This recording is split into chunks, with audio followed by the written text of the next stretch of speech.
If you have been following this channel for quite some time, you probably know that my favorite lens for the Leica M is the 35mm Summicron version 4, also known as the King of Bokeh. I really like it on an M system because it's like ultra small, very light, and I really like the look that it produces, both on film, but surely also on digital. The past couple of months/years, I've been using it mostly on my Leica M10 monochrome, and I just really like the files that it produces. But in today's video, I would like to compare that lens, which was built in the 1980s, to one of the most recent offerings of Leica, the 35mm Summilux, also known as the true King of Bokeh. So first, let's have a look at build quality. Both these lenses are made by Leica, so in that regard, there's nothing to complain about. Both of them are absolutely top-notch, very clicky aperture rings. Overall, a lot of use of metal and glass.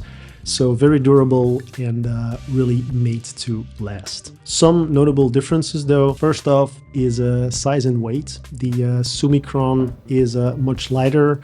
I think it's almost half the weight of the Summilux, which isn't heavy, but if you're carrying around your camera all day, 100 or 150 grams does add up at some point.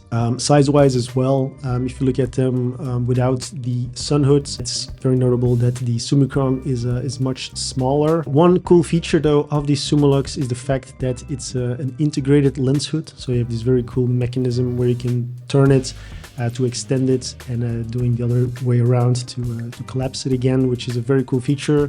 You can't lose it. The Summicron does have a clip-on sun hood. It is a bit squarish, so I think it looks cool, but of course it's something that you can lose, so the points go here to the Summilux, of course. And then another big difference is the fact that the new Summilux lenses have close focusing, so they're no longer limited by the 70 centimeters that is coupled with the rangefinder, but these lenses with an EVF or with the back LCD can focus up until 40 centimeters, which is a cool feature, and of course something that the Summicron doesn't have. Okay, so now let's have a look at image quality. For that, we're going to dive into Capture One. The photographs you will see are all RAW files imported into Capture One, and I have not edited anything about them. So what you see basically is what you get, both in black and white and color. These are out of camera RAWs. Nothing has been done to process them. All right, first let's look at this example. On the left side you see the Summilux, on the right side you see the Summicron. Both lenses are stopped down in this instance, so it's around f8 that these pictures were taken. If we go into the center of the image, this looks very comparable, a bit as expected. So in the center, the Summicron definitely holds its own, but as soon as we start to look a little bit off of center, for example here in these wheels, you see that the Summilux is way sharper than what the Summicron can bring to the table. You can see it in the wheel, but as well in these lines. These become a little bit fluffy, while these stay perfectly crisp. And of course, the more you go into the edges, the more it becomes apparent as well. The more we stop, the more we open the lens up, it also becomes more apparent. Next example, this is a little bit more open. So this is at f4. We have these two on the left side, Summilux. On the right side, we have the Summicron. And again, if we start to dive into the picture itself, what we tend to see is that the Summilux retains a lot of the sharpness, while the Summicron, of course, is a little bit softer in its look. When I look at natural contrast, I would also give the slight edge to the Summilux. You will see it in the other examples as well. It just has a little bit more of that poppy contrast, even in the RAWs, straight out of camera, while in the Summicron it's a little bit less pronounced. But of course, you can always add that in post, of course.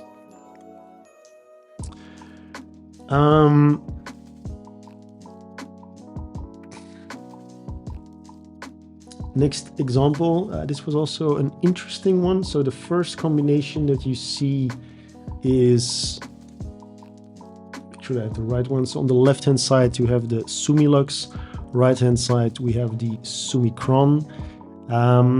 What we can see here again, so this van is more on the edge of the frame, and here you can see even at f8 the Summilux is just way sharper, much more clear than the Summicron, which loses a lot of its sharpness in the edges of the frame.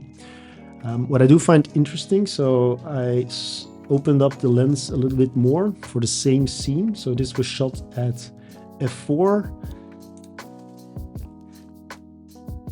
and here we see something interesting in my opinion. So if we zoom in again on the van itself, you see that, yeah, so the sharpness, the decrease in sharpness is very apparent, but the highlights also start to bloom a little bit. And this is, I think, one of the characteristics of the Summicron that I personally like a lot. It gives it more a bit of that vintage feel, and in scenes like this, I would naturally gravitate more to the look of the Summicron on the right than the one from the Summilux. But of course, this is a very personal thing. All comes down to taste. It's also, I think, a clear testament of what you can do thanks to the vast lineup, the vast lens portfolio of Leica. So if you really prefer, for example, a 35mm, you have the opportunity with a digital body to either go with a vintage look by using a very old lens, or you go for a modern look, very crispy, very clear, and you go for a modern lens like the Summilux. And with the same camera, you basically can get two very distinct outputs. Last example, this one was shot at f2 for the Summicron and at f1.4 for the Summilux. So on the left here we have the Summicron, on the right we have the Summilux, and here of course it becomes very apparent. If we go into a corner, for example, the difference is quite pronounced. This almost becomes muddy in the edges of the frame. Summilux isn't perfect either, but it's a lot better than what the Summicron brings to the table. From a contrast point of view, again, I would give a slight edge to the Summilux. It has a little bit more contrast out of the box, and this is basically in every corner. So if you look at the leaves, and the Summicron becomes a bit more muddied than what the Summilux brings to the table. I think objectively speaking, I think both images are perfectly fine, especially if you prefer a centered focused or center composed image. Then sharpness is more than adequate to get the point across. Summilux is just a little bit sharper than the Summicron. And now let's look at a couple of color examples. First up, on the left side we have the Summicron, on the right side we have the Summilux. If we look at color reproduction, to be honest, I don't see a lot of difference, if any. But when we start looking at bokeh, this is when it starts to become interesting. And again, it's a bit of a personal preference, but there's a very distinct difference in how the bokeh is rendered. The Summicron version 4 is very famous for having this fish scales, scaly bokeh. So you can clearly see all these little scale type of smudges almost that form the bokeh, while on the Summilux it's much more creamy and a lot softer. So this really comes down to personal preference, which type of bokeh that you prefer.